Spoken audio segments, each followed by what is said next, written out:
Have you heard the name Stanley Kubrick? Yes, I have. Oh, of course I have. Yes. I do. Yeah, I've heard the name. Yes. If you're a filmmaker or even a film fan, you have heard his name. He is known as one of, if not, the most influential filmmaker of all time. Kubrick was born on July 20th, 1928, in New York City, New York. He never shined whenever it came to grades, but he loved the arts, specifically literature, photography, and film. He attended William Howard Taft High School from 1941 to 1945. His first job out of high school was for Look magazine.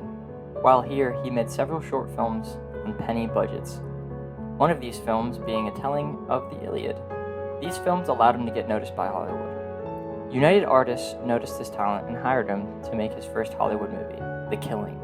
From here, Kubrick was introduced to Kirk Douglas, whom he had worked with for his following two films, these being Paths of Glory and The Epic of Spartacus. Following these films, Kubrick moved to the United Kingdom. This is due to a couple of reasons, from a general disliking of Hollywood to a fear of the growing crime in America. He stayed here for the majority of the rest of his life. Chadwick Bury Manor, his home, became his studio. He wrote, researched, edited, and did some general management all from the safety of his home. This was great all around for him, except for the fact that now he was rarely going to get financial support from Hollywood. This, however, did not stop him. His first movies in the UK were Peter Sellers' Lolita, which I have personally never seen, and Dr. Strangelove, which is the first Kubrick film I have ever seen. For the 4 years following Strangelove, Kubrick threw himself into his work, with the goal of making an absolutely revolutionary movie. 2001: A Space Odyssey was released in 1968 and changed cinema as we knew it. 2001's special effects was nothing like anything anyone has ever seen in a movie before. The Oscar he got for special effects was actually the first and only personal Oscar he has ever gotten. His next film was considered one of the most controversial movies of all time, so much so that he actually had to remove it from certain theaters. He completely removed the film from theaters inside of the UK. This film was A Clockwork Orange, which took place in a dystopian Britain. Barry Lyndon was his next film. Originally, he wanted this to be a film on Napoleon, but this plan was crushed after the critical failure of the movie Waterloo, which covered a very similar topic to what he wanted to write. After this disappointment, he fell back on what he was used to, making movies based on novels. He then continued to change the whole industry with The Shining. The movie itself was obviously incredible, but the part that he innovated was the filming of it. He was able to use a camera lens that was developed by NASA, so he can film by candlelight. In addition, the Steadicam gyroscope was used for a more stabilized and fluid tracking shot, which was one of the staples of his movies. The Shining is one of the first films to ever use the gyroscope. It absolutely changed the film industry from here on out. This device was crucial for his film following The Shining, Full Metal Jacket. F&J is my personal favorite Kubrick film. That's simply just because I'm a huge war buff and this one clicked with me. Sadly, all good things come to an end. Eyes Wide Shut is Kubrick's last film. This movie was released in 1999, shortly before his passing. In your opinion, how did Kubrick change the industry? He is really effective at creating a style and tone to his films that's recognizable, and it's been an inspiration towards many other film directors. I think it's just how much of an effect he's had on the industry with all the techniques and the techniques that he's made throughout the years that people still use to this date.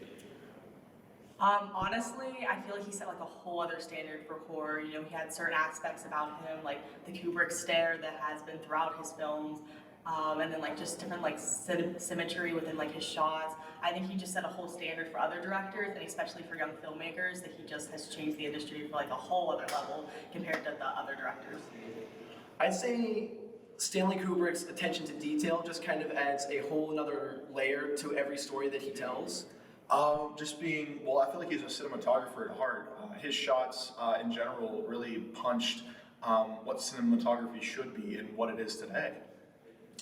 Overall, I think Kubrick's films have changed the industry completely. From The Shining, the horror aspect, and the cinematography itself. But going from 2001: A Space Odyssey with the digital effects and the aspect of the story, and from my favorite, Spartacus, the power of one individual, and the true script of that, I think truly affected society.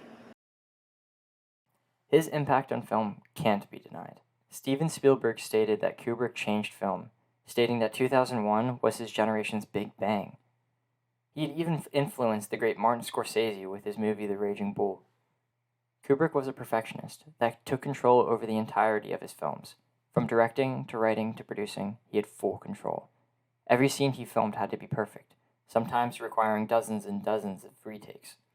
He always worked very closely with his actors and crew, and no one ever left a bad review for him. His style is immediately recognizable. He loved the one-point perspective, and like I said before, tracking shots are a staple and always looked incredible. You automatically know who you're watching. Nearly all of his major films have been nominated for, if not won, awards for how incredible they are, anywhere from the Academy Awards to the BAFTA. His movies were always leaving the audience in awe. As a future filmmaker, it is simply impossible to not acknowledge his greatness. Film simply would not be where it is today without his touch. It might be pretentious to say this, but over the last few weeks, I feel as though my own style has changed due to the research I did for this video. Years after his death, he is still affecting the future of cinema. When you look at all of his films, even though they all have one thing in common, for me anyway, the craft is impeccable. Every film he's ever made, the craft is impeccable. The lighting, the dolly shots, the crane moves, the zoom-ins on Barry Lyndon, the framing, the lighting, the hot windows as backlight, there's the compositions. I mean, the exact compositions. You had to hit your mark precisely to please Stanley so he'd get his painting. The painting he was putting on canvas for you to appreciate. It had to be perfect. His choice of lenses, his Steadicam work in latter year films, impeccable, the best in history.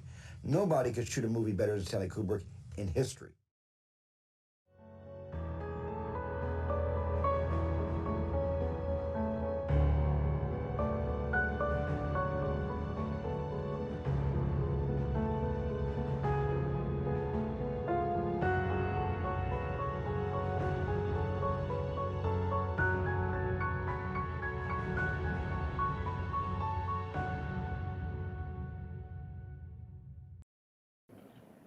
Do you know Stanley Kubrick?